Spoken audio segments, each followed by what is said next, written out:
Dawn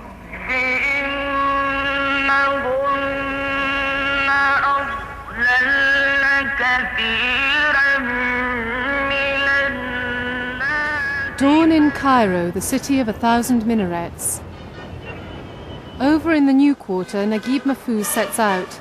The solitary armed guard he allows to watch over his home is left behind. Mahfouz will not permit him to follow as he walks through the city to work. As Nobel laureate, Mahfouz has had such a busy year that he's lost touch with his own writing, but he's still a man of the people and is greeted often on his journey. Freedom is sacred to him, freedom of speech and movement. Throughout his 77 years, he's never compromised through fear, and he'll not be intimidated now by extremist threats. Fear is unreasonable in my age. You see, 77.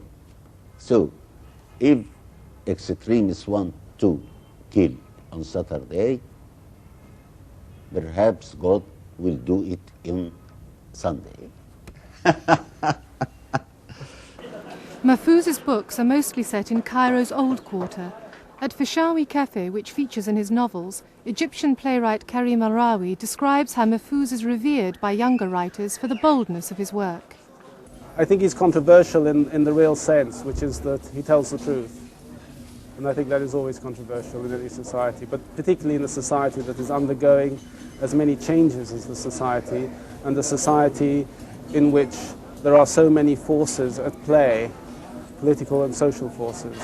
Ultimately, it is difficult to escape the conclusion that he doesn't think that what governments do is really what's going on.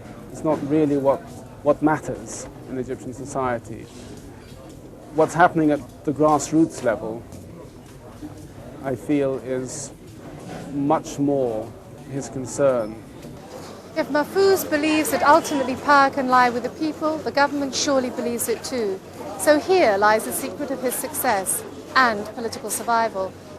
The people whose cause he champions would be outraged if the government threatened him. They love the writing which chronicles their lives.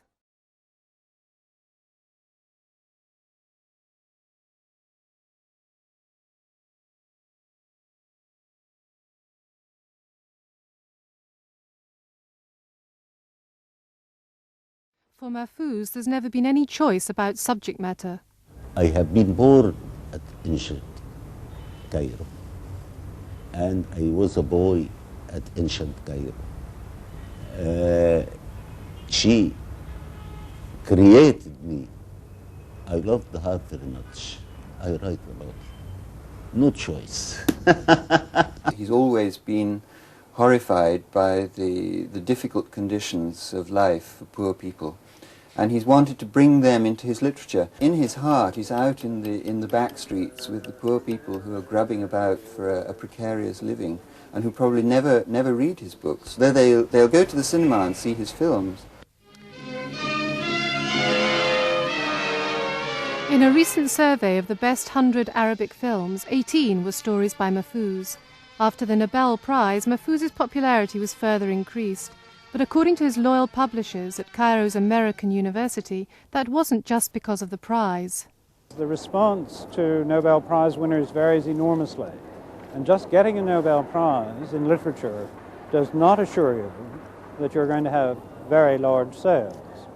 Mahfouz distinguishes himself as a great storyteller. Muslim scholars in Cairo are less enamored of Mahfouz's work. In his 1959 book, Children of Gebelawi, his characteristic irreverence was declared blasphemous because the prophets were portrayed as citizens of a Cairo alley. The book is banned in Egypt. To prevent any book from publishing is very bad. Any book. Outside Cairo's central mosque, a book describing Salman Rushdie as the West Satan is on sale. Mahfouz, who's been threatened by extremists for defending Rushdie, still insists the death sentence was wrong. There should have been debate first, then judgment.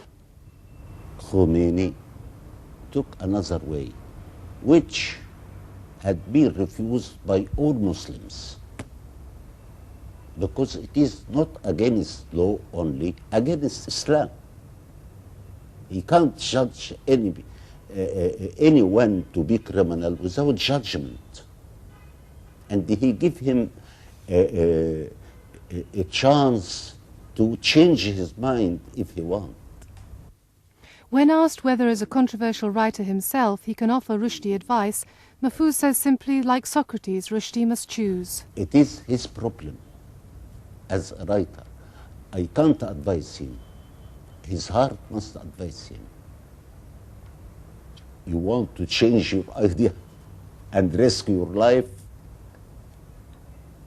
or be like Socrates, this is his problem. Isn't it? Although Mahfouz defends a writer's freedom, he believes Rushdie exploited it, indeed was insolent. We must respect, to a degree, the sentiments of others, even when we say our ideas.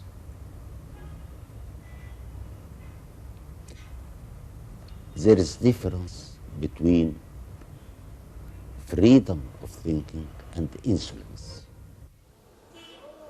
The pressures of the past year, winning the Nobel Prize and involving himself in the Rushdie row, have drained Mahfouz. Not even his beloved Cairo has provided him with inspiration, and he's been unable to write. Life seems unmeaningful. So now I am in crisis.